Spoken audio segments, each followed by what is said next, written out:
All right. The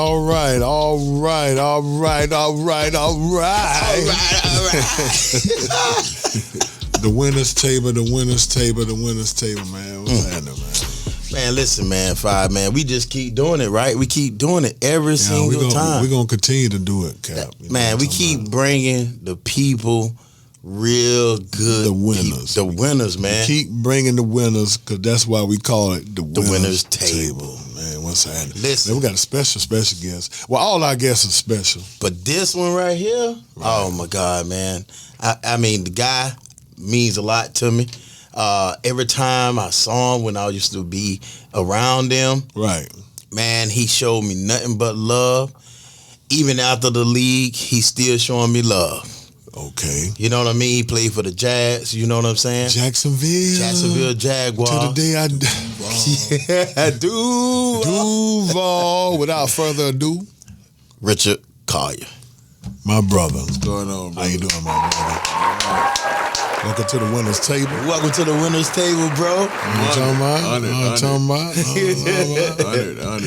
Man, I just want the people to know about you. Tell the people, you know, where you come from and how did you get to this place, man, when you got to the league and everything. Because a lot of people don't know you was undrafted. Yeah, it was more than that, though. You know, it was coming out of high school, heavily recruited, grades bad. What? Oh. Yeah. So, you know, when all my friends went to college, man, I give you the short version. Okay. Everybody went to college. I didn't go to school. I didn't go to college. I was at home. So I worked at Walmart, man. For a year and a half.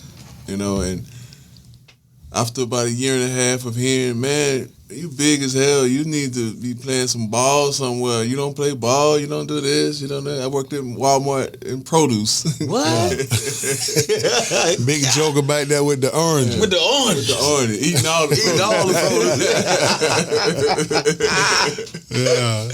Man. Yeah, so, you know, I just say God is good, though, man, because, you know, I told myself, I prayed and asked the Lord, you know, if I ever get an opportunity again, I'm not going to, you know, I'm going to take advantage of it. Right. And just one day, a partner of mine told me about a junior college. He was like, hey, man, you still want to play ball? It's a junior college. I was like, let's go. You know, like, yeah. So we went one weekend. I didn't meet no coaches or nothing. I just filed the paperwork. What? Okay. Walking out on faith. You know? Walking out on faith. And signed the paperwork, and it was like the beginning of the summer.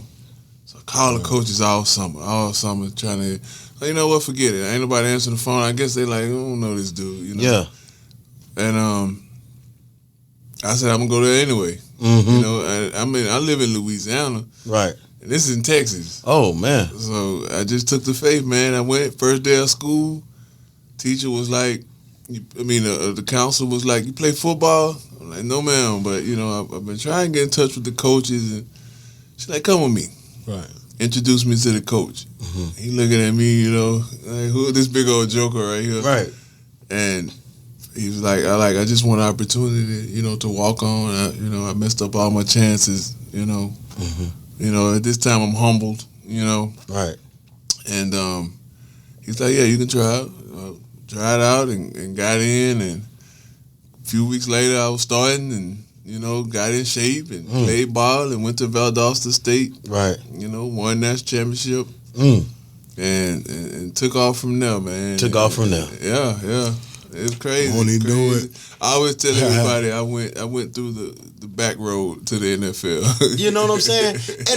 And shine some light on the kids that's out there right now that don't have the grades and is going through what you went through. Right. They want to play. That want to play. They want to play. And their mama won't fill out the paperwork. I ain't telling my business on paper.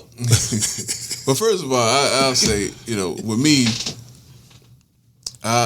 you say you got a special guest. Yeah, I was acting real special at the time because I was being stupid. Right. You know, because I could have done the work. You know, I could have done the work. I could have been, you know, LSU type of player. You know what I'm saying? I could have been there. But, you know, just young and dumb. Right. You know, not really having the the background of, you know, where we come from, the hood and all that. You know, people don't really push education, you know. Right. So I could have done better. And I'll tell all kids, you know, if you can do better. Right. You know, I know there's some people that need help with learning disabilities and all that. But if you can do better, if you can push yourself, by all means do that. Don't, you know, because everybody don't get a second chance. Right. You know, I'm very blessed to be able to get a second chance at, you know, squandering the one that I had. Right, right. So, you know, hard work always pays off. Correct. And I ain't see results in life until I started working hard. Right, right. So what I want to say is, did your mom when you had to fill out the financial aid aspect of it, you know, to go to the college, you know, did she, you know, help you, or how did you get the funds? Because you weighed in Louisiana. Yeah. I'm pretty sure, but by this time he was 18, yeah, I'm 19. You know for real? Yeah, you know what I'm saying? Oh, okay. Because I worked a year and a half, so I'm right at almost 20. So, okay. You know, I mean, I'm a hustler at this point. Okay, so right. I'm finagling. Right. I'm finding people. If I don't know how to do it, right, finding somebody to do it. Okay, you know, I had a little talk game. So right. And then on top of that, he's 6'7". Yeah, right. Well, they're gonna help me out, you know. And I'm like I say, you know, but you know. Before you even get to that point, they show you how to do all this stuff in high school. Right. Well, I had a situation where because they do. You got guidance counselors. Yeah. You been having. You got SATs, and they teach you a lot of stuff how to figure this kind of stuff out. But see, the reason why I'm asking this question because I had I also worked with some kids in the community where you know they talented. And so I was like, okay, but they didn't have the grades. And so I tried to get them at EWC. And the grades was down, but they kept saying, we need your parents to do this. We need your parents to do that. And they like 19. You see them? They 19 years old. So they like, well, your parents got to fill out this part, you know, and they had to see they income. So they ain't want their numbers on them. And the mom is like, I ain't telling my business. Yeah. So that's why I say, how did you do it? Because and that's a singular. You know, most people ain't gonna. If their children can go to college, they probably. This situation here seemed like a one-off. So maybe talk to the parents. Have you been able to talk to them? I tried it, and then the sister she tried to help because they got an older sister, so she put her info. And you know, I don't know any more of it right now. I know that. Well, you know what? He ended up getting into the EWC. Okay. But then the grades continued to drop. He one of the best wide receivers on the team, but. So it's just basically on him at this point. Oh, it's always on you. Right. You know, like when I got there, I mean, it was times where I would be tired because I got to college. I was 392 pounds. I was out of shape. What? You know what I'm saying? But I remember the first day, you know, we running sprints. And I'm not the first. But I'm not the last. Oh, you know what I'm saying? These boys 18, you know, 18, 19, 20. I'm out of shape. I ain't worked out in a year and a half. Right. And, you know, after that, I ain't had no scholarship money or nothing. The coach was like, man, you a pretty good athlete.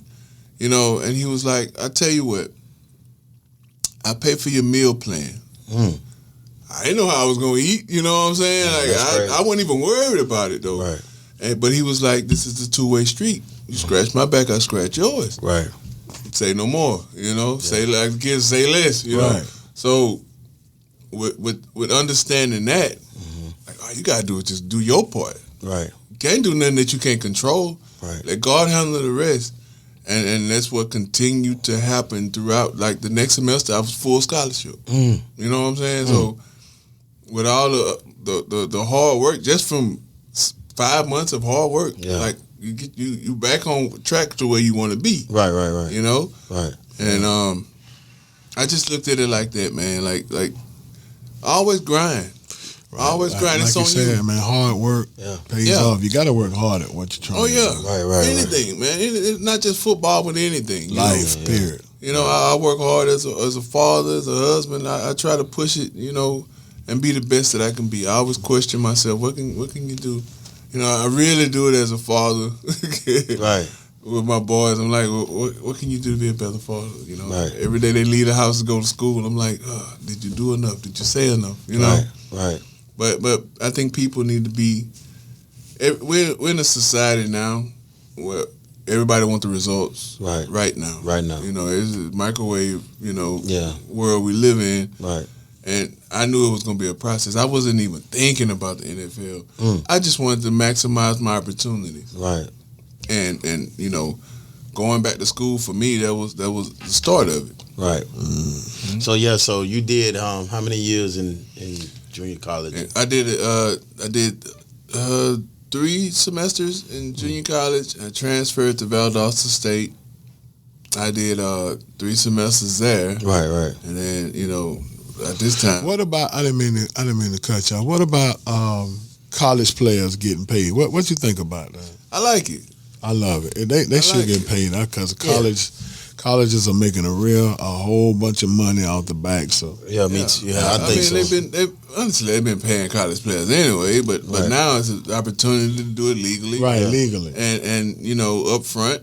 And more can get it, You got a couple of players that come out there and make some noise. They can get an NIL deal, and they can do their thing, and some of them eating real good. Right. I always thought y'all should have got paid off your video games anyway. Y'all own the video game. Yeah, I don't think that college players should go out, grind as hard as they do, play the sport, go to class, and then you come to your dorm or your apartment and you hungry at night. We've done that. I've been in that. You know what I'm saying? Well, we got to stretch $1. Me and my roommates, man, and we all big dogs. We big. But we didn't have money, like especially going to a Division II school or JUCO. You know what I'm saying? You at the mercy of whatever. Wasn't no 2-piece gonna feed y'all. Y'all needed a bucket. Y'all need a bucket. The bucket with the side. We need, man. Shoot, we did get some money. We ordered 200 wings for 4 of us. Right. So. God, man. But the schools, they get it. They drain you. Just like all these institutions, the NFL too. They gonna get what they gonna get out of you. Right. But being hungry shouldn't be one of them.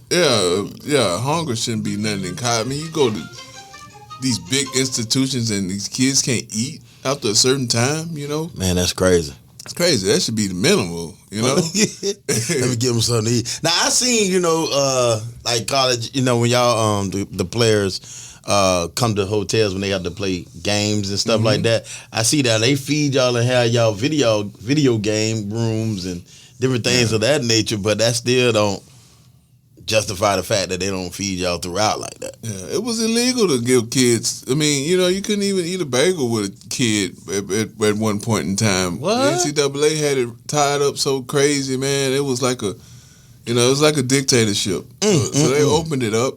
Now I will say I don't know what the ramifications will be by opening it up this much. Right. Because now it's like whoever has the money is going to end up being the champions. Right. Because it's like get the best. Yeah, because schools, Texas and Alabama and all these schools, they can open up the checkbook, man. And with the boosters that they have. Yeah. So it does a disservice to the schools that don't have that. Right. Because now with the transfer portal and all that, hey, I want to go over here. I ain't going to this school. Right. And well, we'll see. But you know what, my man. But as an athlete, if you know that, why would you want to be as an athlete? Because you're going to a program with so-called all the best players. You know what I'm saying? As an athlete, I would want to go to school that's going to, solidify myself. Yeah, but most athletes don't look at it like that because you're not looking at the player. Yeah. You're not worried about the player, most of the time, unless it's like a super dynamic player that deep down in your heart you know better than you. Most of the time you go to a school because of the coach. Okay. I want to be under Nick Saban because I see how he doing his wide receivers. Okay. I was a wide receiver. I want to put all them out, and I want to, I want to go out and be like all the receivers that's been in Alabama, So you go to the school most of the time because of the coaches and what the coach can provide for you with your talents. Right. Okay. But now I just think if the money start coming, right? You already know how some of these athletes is. Yeah. When that money go to come, I need by 20 more on top of that. Yeah. You know what I mean? I won't play next week. Right. What they gonna what they gonna say? Oh well. What happens if it becomes an Antonio Brown in college early? Man, I mean, we'll have to wait and see. Yeah, I feel like if you love the sport, you're gonna do what you got to do. Right. Because this is not the end to what you want to do. You want to go further. You want to be professional. Right. You know, everybody had a dream. Right. It just depends on who wanted the most. But the game done changed so much, and the personalities. Right. Oh yeah. I mean, we're in the Instagram world. Everybody look good. Everybody look fly. You don't know who broke. You know. Right. I'm serious, man. Until they get arrested. Everybody look. I mean, everybody got the cars and the jewelry, and you know, everybody look good, man. Yeah. So you know, I don't know. You know, these young kids like to look fly. That's crazy.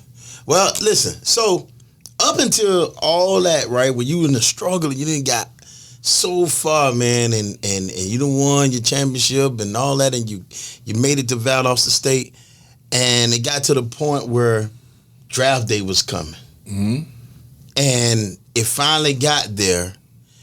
And what was your mind going through that time?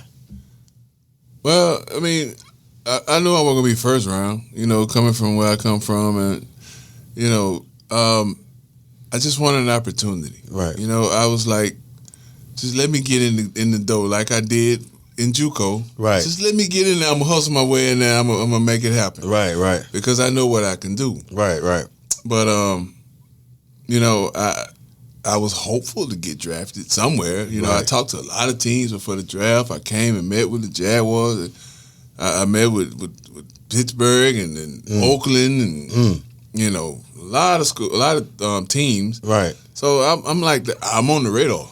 Right. You know, I know they want to see me. You know, I went to the University of Georgia, did the pro day with them boys up there, and got my name up there. And so, you know, when the draft came, I'm just waiting. You play the waiting game. I ain't really watched the first day. Let's you know, somebody really believe in me, but I'm like, just waiting. Go to church Sunday, draft, phone ring, it's the Eagles. I run to the back in church. You know, my mom was a musician at church. I remember it's funny because everybody knew, you know, what was up. So I get the call from the Eagles, and the guy talking, he's just making small talk, though. I'm like, you know, what we gonna do here? Well, you're on our radar, you know, this and that. Okay. Hang up the phone, come back in the church, everybody looking. I'm like, I shake my head, no, everybody go back to church. Oh, man. Leave there, talk to Tennessee. They like, hey, man, we're finna pick you up in this round. And they pick up a punter and somebody else. I'm like, these teams jiving, man. Yeah. So the end of the draft comes, it's over with. Right. Now, at this time, when you're a undrafted free agent, you can choose the team that you want to go to. Okay. So at this point, 15, 20 teams calling me, you know, now everybody wants you. And I'm like, So I'm automatically Xing out the Eagles because y'all jive. Tennessee, you jive. Right. You know, and I'm talking to my agent, and I'm like, you know, I'm from Louisiana. The Saints want me bad. Let's go to the Saints. I was like, are you sure? I'm like, yeah, I think I am. And he was like, well, they just drafted a guy last year, and they paid the other tackle a buttload of money this year. Right. It's going to be tough.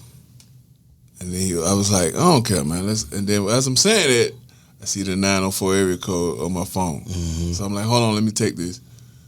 It's Mike Tice. And he, big man, what's going on, you know? Because they told me they wasn't drafting a tackle. They told me that. But they were like, if you are around after the draft, we want you. Okay. The most honest, you know? So I was honest. And they called me, have you signed with anybody yet? Not yet. We want you. I'm like, you know what? Let's do it. You know, told my agent, you know, it all worked out. And got here, man, and, you know. But it was an amazing journey from a few years before that. You know, you're struggling, you don't have no money, you working at Walmart, you not maximizing your potential. Right. To actually pushing something, man. God really just opened up the doors for me. Right. Right. So you was here with the Jaguars, or you played 2 to 3? I played 3 seasons, and played my first 2. I made the active roster every year. After my second year, we started negotiating a new contract. Potentially being the starting left tackle. Right. Signed a new deal. Got some millions, and Okay. I'm like a little millions. Never heard it, never heard the M game before, but it was a blessing, man. And I felt like at that point, all my dreams are starting to come to fruition. Right. Because it was like, you've been in the game, but now they're showing you appreciation for who you really are. Right. So that was a big deal for me. So when you got to the organization, who were some of the players that kind of embraced you and took you in? Man, first of all, Troy Elwood's from my hometown. Okay. So it was weird because the last time I had spoke to Troy, I was talking about going to Louisiana Tech, which was school he went to. Right. He was just getting in the NFL to the Steelers. Right. The next time I see him, we both on the Jaguars. What? So it's like he embraced me, man. He brought me in. And, I ain't had no car. He would take one of my cars. Take it for the whole camp. Right. And he looked out for me, man. He was a big brother, even though I'm way bigger than him. Right. Yeah. He's a big brother, man, OG. And me and his nephew were best friends in high school, and he looked out for me though. He was one of the ones. Big Mo, man, Maurice. Yeah. He looked out for me. Good. A lot of the old linemen looked out for me. Guys like Mike Peterson, they were cool, man. Yeah. Deion Grant. Yeah, I know all them boys. Two-Ton Reyes. Yeah. Stocker McDougal. Yeah. They see something in you when you're young, and they put their arm around you. Some guys don't want nothing to do with you. Some guys you competition with. Right. But a lot of guys, Fred Taylor, I remember sitting down the first meeting, we all finna start meeting, and dude sitting next to me, I look, it's Fred Taylor. Like, oh man, it's Fred Taylor sitting next to me. He always cool and smooth. Yeah. So it was a few guys, man, that looked out, man, that I remember. That Big John, big. Oh yeah, big I love dog, Big John. That's my big bro. Big John. Shout out to Big John. What's up, Big John? One of the biggest on the team. I was the biggest on the team, Yeah. and he was before me. But seeing a big guy like that with all that personality, man, I'm like, man, he that's like cool. a big kid, man. Oh man, love Big John. And so just all that. Now you finally done got what you've been asking for, and then some turns for the worse. Yeah, man, tragedy, man. And I tell everybody, like, in that situation, it was a series of events that happened before that. It was a guy I got into it with one night months before in a club. Right. We had let it go. Right. We were done with it. We get through camp. Everybody good. We make camp. We break camp. We ready for the season. One of my partners, I'm at home that weekend, and I didn't feel like going out for some reason. I always like to go out, but one of my teammates called me like, man, I got cut, man. They released me. Let's go out, one more time. You know what? Let's go. So we go out, and we out just hanging. We vibing. It's the night before we start, our season, and somebody tells me, the guy you got into it with a few months is in here. I'm like, man, I ain't on that, man. I ain't worried about this dude. So we leave, and not knowing that we're being followed by the guy. See, you can be there and let something go. That is somebody else going. But you never know, the grudge that somebody else holds. That's why I always say, if you can walk away from a situation, right, by all means, even if you're in the right, because it doesn't matter. Right. If you can live to see another day, right, you've won. Right. If all this bruises your ego, right, it's cool. But like I said, he didn't let it go. He followed us. Crept up to our car. I'm in the passenger seat of my truck, and the guy just shoots in the car. Shoot, bang, bang, bang, bang. And I'm like, hey man, this is crazy. I'm telling my partner to drive. He kind of freaking out. It's a crazy situation. So I just put my head down, and then when the shooting stops, I'm like, damn, that's crazy. So I'm just, thinking, like, what just happened here, And in the midst of that,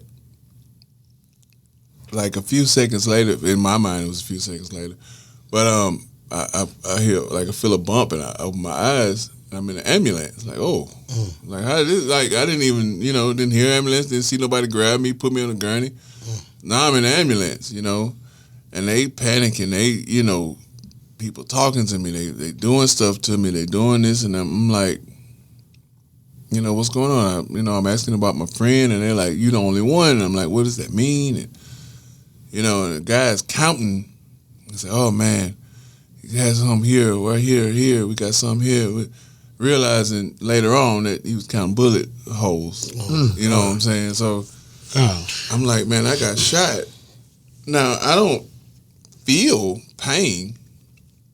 So I'm like, maybe I'll be okay. But then I'm like, after a while riding in the ambulance, I'm starting to feel like it's hard to breathe.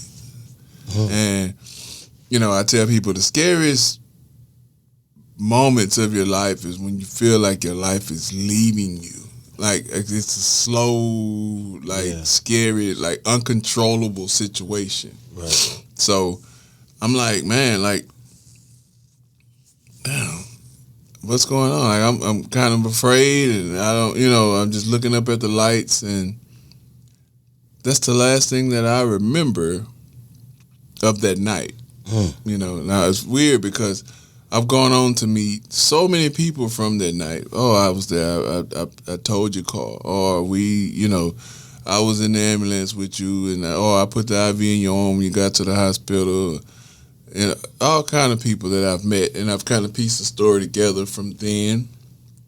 You obviously go to the hospital in very bad shape, but I woke up and I'm thinking, like, in my mind, okay, you've been to the hospital, a day has passed, get up, get done, you don't feel hurt, get back to the team, we got a season to go, and my family's there, in the room, my girlfriend at the time was my wife now, my sister, my mom, my other little sister, and they all look kind of gloomy, because I'm up. I'm like, why they look so sad? I'm up now, I'm woke. I'm not, so I'm like, I'm telling my sister, so I remember feeling like real, you lay down too long, you feel numb, you ain't moved.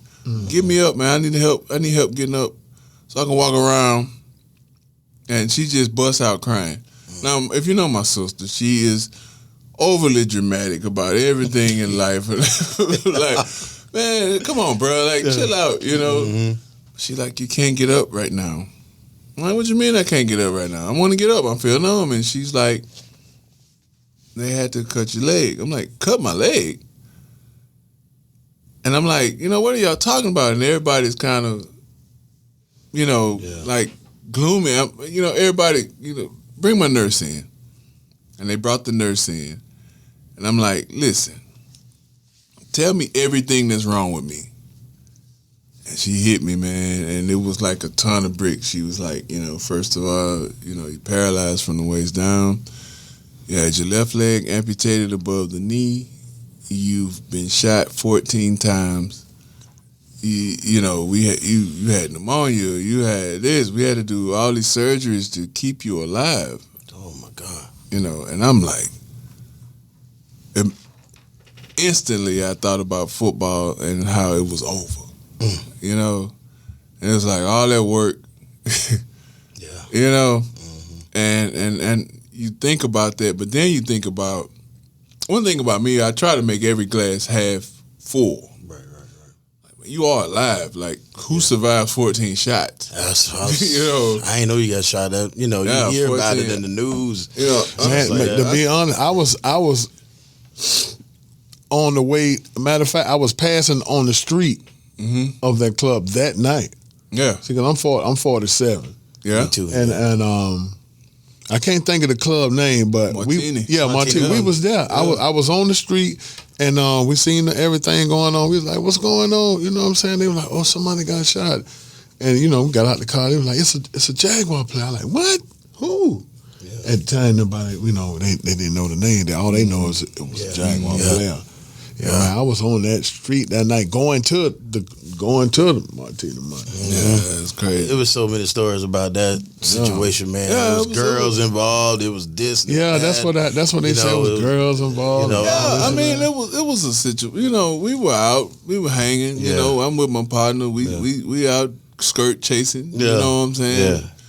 But I didn't like the stories that were coming out about, I was dating this person and I don't really know people. It was so many stories. So that's why I'm asking. I'm like, shoot, you clear it up. It was a lot of, you don't have a chance to speak for yourself. People start putting up, I heard I was a drug dealer and I heard I was oh man, all kind of stuff. I'm dealing drugs now. Like, I don't even smoke. Like, I don't do drugs. So, it was crazy, man. It was a crazy situation, but I had to put all that nonsense behind me and focus on what was real. Right. What was reality real had to sit in real. Like, you got to figure out a way to live your life. To become better, become healthier. Right. All that, and I worked on it, man. I did. I worked on it. I worked on my relationship with God. Which, nothing happens for a reason. Right. And I'll say this, and it might sound crazy, but I don't know where I would end up if I didn't get shot. If that means anything. I don't know if my soul-wise, where I would be. Right. And that was, I started to see things from a different perspective, and I was like, the path that I was going, I wasn't doing nothing wrong, but spiritually, I was fading.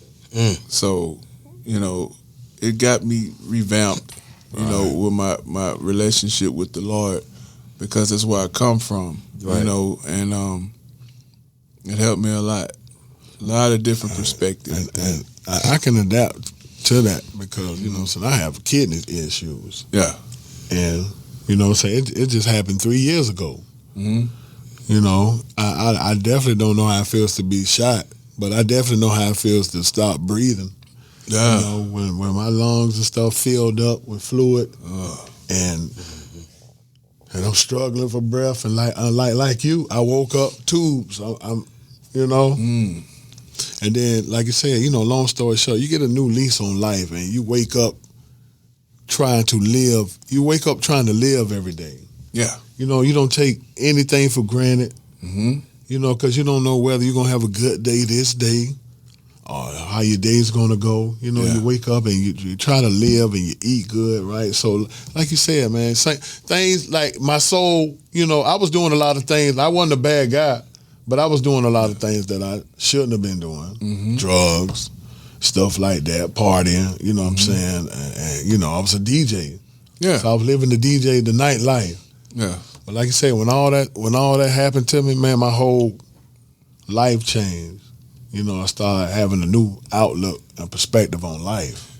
Yeah. And you look back at it and you almost want to punch yourself because it's like, I could have been looking at doing this, man. I could have been enjoying this and just going outside and just smelling the fresh air and just not being so bogged down with the troubles of the world. Because I remember playing ball and being in it, and it's like you love it, but then it's like it's such a drain on your body, and like sometimes you're in camp and it's you're in the middle of camp and it's your body's tired already. Like, man, how can I keep going? Now you kill for those times, and now, so it's like don't lose the moment. I always tell people, man, live in the moment. Right. You know, live in the moment and enjoy it. You know, and what's important. You know, like, you know, let the main thing be the main thing, and do what you need to do. Right. So, you know, a lot of people, they like to blame God for when things happen, and then in your case, you know, it brought you a little closer. A lot of people like to say, well, you know, I did this and I did that. Why this happened to me? You know, God, that made me fight nobody in the club. You know, and do that's on me. You know, and you have to take responsibility for the things that you do. There you go. You know, and I mean, I take full responsibility for my part in the situation, but you know, I don't blame God. If anything, you know, God is the only reason that I have done anything in my life. So, and survived. Yeah. And, you know, and so I know you know, you talk to the kids and different things. And so what are you doing now to occupy your time? I know you give back and stuff like that. So let the world know, because I know, but the world don't know exactly what you do day to day to keep you moving. You know, I get a real joy out of family. So, you know, in my time, right now, family is my top priority. Okay. My wife and my kids, you know, I love to coach my boys in football. You know, I got a niece and a nephew that live with me, and you know, it's like, so I got 4 kids now. Oh, okay. But they're all into sports. You know, me and my wife, we love each other. We've been married 12 years this year, man, and I'm just enjoying life. I go where I'm led. I don't like to advertise. You know, I started out listening to people. Oh, you should write a book. You should go do this. Everybody wanted me to speak here, and I just used to go because people wanted me to. And I started, naturally, I don't like to speak. I go where I'm led if I have to. What? And I just say, Lord, lead me where you want me to go. Well, thank you, Jesus. He led you over here to the winner's table. Led you to the winner's table. And you know what? Man. And you know, I would have never known that, because I do it so much. Man, you know, listen, when we met for the first time, you know, when we was out and with the boys, you was always happy, and you always remember who I was. I like, bro, what up, bro? You boy, what up, boy? You know, so you know, it's beautiful. You would have never known. Yeah, I mean, I try to be a reserved person as much as I can. I mean, I like to laugh and have fun, but you know, when I say speaking, I mean like formal. Okay, you know, in front of people. In front of people, Okay. yeah. And I've done it so much, but you know, I only go now where I feel led to go. Okay. So you know, I'm good though, man. I've done things, smart moves. Good. You know, I could take care of my family. Right. You know, I did things when I was playing that were smart. You know, and so you invested your real money estate well, and, basically. you know, different things. So, you know, I've done things, man, and I'm blessed, man. I'm truly, man, a young boy with nothing from Louisiana, from the hood. I mean, I'm still here. I cannot complain. I can't, man. Man, that's the definition of. That's wonderful, man. Come on, because a lot of them, man, they leave the league and they don't know how they gonna make it financially. Yeah, I've seen guys, man, lose a lot of money. A lot of money. They made way more than me. You know, I ain't trying to say I'm rich or nothing, but I've seen guys that hit it super duper big, you know, and you know, had to slow it down. Because you know, one thing I wasn't gonna try to do was try to keep up with the Joneses. I'm gonna stay in my little lane over here. I'm not finna be in the millionaire lane when I'm 100,000 now. Right. I'm not trying to do that, you know, and you know, a lot of guys used to do that. Dudes be broke, man, and needed loans, you know. I done heard those stories. Right. I heard those stories plenty of times. Well, they owe me by 100,000 right now. I heard about guys asking, you know, teammates, man, let me borrow this until season start. You know, like you literally living, you making 5-6 figures a week. And you living check to check. Damn. It's crazy. What kind of living are you doing? Right. Real talk. You sign on to this, you know, and we've all done it to an extent. Yeah. But don't do it to where you lose yourself, because, you know, you go out and people expect you to be like this lavish, don't cater into all that to these broke people wanting you to spend all your money, like just do what you can, have fun if you're gonna have fun, but by all means, man, put back your money. This is the most money you'll make in your life. Right. And it's a very short window. Right. You got another whole life to live after that. Yeah. And I realized I was afraid. I remember when I first bought my house, I didn't even want to buy the full cable package because I'm like, man, I don't know, man. That's too much, man. Yeah. And I had my vice. I love shoes and clothes. And cars. Yeah, cars. You love cars. I see your cars. You love cars. Mostly trucks. Mostly trucks. But another thing too, man, what a lot of people don't know, because my grandmama had a $1.5 million house in Queens Harbor. And things went wrong, and so we had to make a way. And if I could attest to it, he was staying with me. And I'm talking about, we learned at that moment that, hey man, this lifestyle, you got to have that money, because the house was so big that every part of the house had their own AC unit that we didn't even know about. Right. I'm telling you, them electric bills around here. Shoot, man. We did not know, man. We was living. That number on the bill. Like, man, what is this? God dang, what is this? This account number? Man, yeah, that's an account number, man. The mortgage was $3,000 a month. Yeah, you know what I mean? Man. We was sitting there some days, man. People come over there and they're like, boy, y'all ain't got no AC. we got it. But we right on the 18th hole. We right on the 18th hole. 85 degrees. Yes, 85 degrees in the house. A big, giant, hot house. For real, man. Yeah, we used to be making moves like food. We would cook like one big meal and that thing stretch for 3-4 days. Am I right, Five? We lived off grits. We lived off grits. I think about grits, man. Yeah. Grits will save your life. Save your life. It grits to you. Saves lives. Yeah, it fill you up. Right. It definitely did, man. I tell you, we ain't got no salt, no butter. We might have had some cheese or something to put in there. Man, I remember we had some girls over to the house one time because we was getting ready to have a party, and we met these girls from somewhere. I don't even know where we met them. But we sent them to get us a box of chicken. I think that was my last $50. We sent them to get a box of chicken from Popeye. They never came back. Oh, man. I wanted to go look for them so bad. Yeah, I remember that. You remember that car? We was like, broke they and have hungry. Come on, man. Took my last 50, but because the house, you know what I'm saying, was so good looking to the point where they thought we had it. Yeah, they took off. They took off. Yeah, so that's another story. Don't bring nobody to your house. I don't give a darn. Yeah. Yeah, unless you know them, you know what I'm saying? But if it's somebody you just met, no, man. I don't care about none of that. Don't do it. And we used to do that, have them house parties. Come on. Like, man, 40, 50 people in your house, and you don't even know these people. You don't know what they looking at and scoping out. A lot of young people now getting robbed and shot, in their homes. Because you invite people to your house. Right.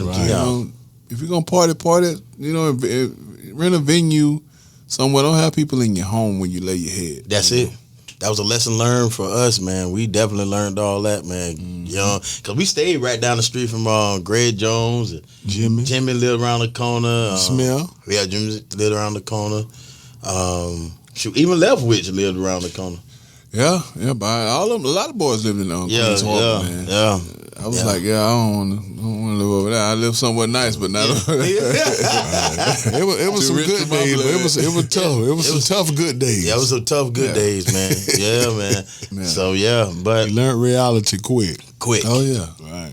Yeah, Richard, man, it's an honor, and it's a pleasure. We ain't gonna keep you too much longer because we know you got things to do and spend time with family, but you took the time to come spend with the winners table. Yeah, it's an honor to meet you, my brother. Man. I will say too, I mean, like, I don't, I do go out and encourage, newly injured, spinal cord injuries, gunshot wounds. A lot of people that reach out to me on that.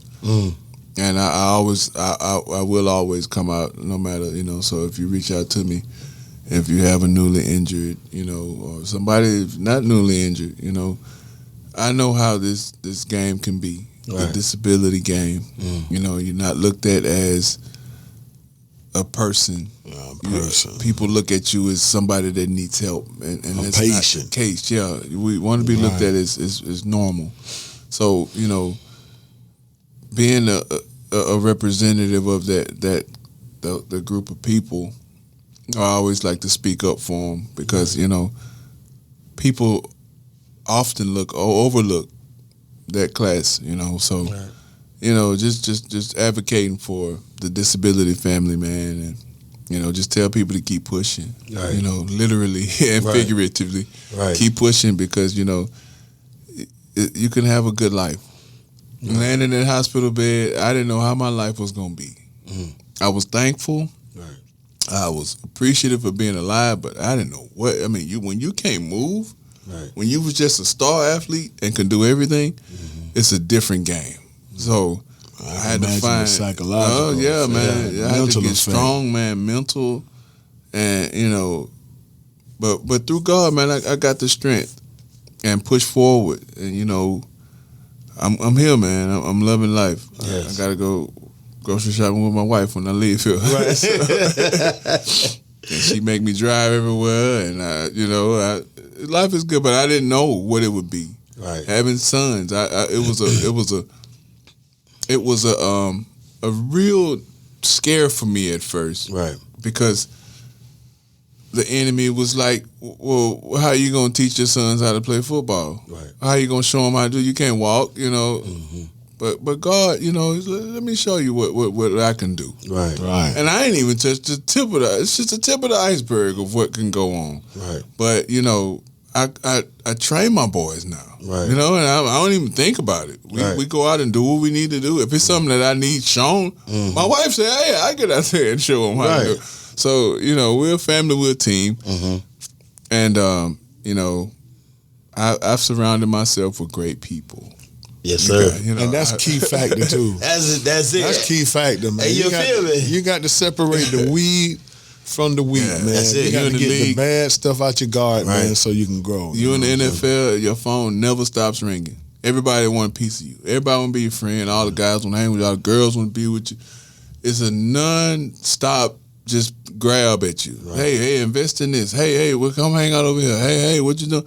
And it's like you have to determine what you want to make out of that. Right.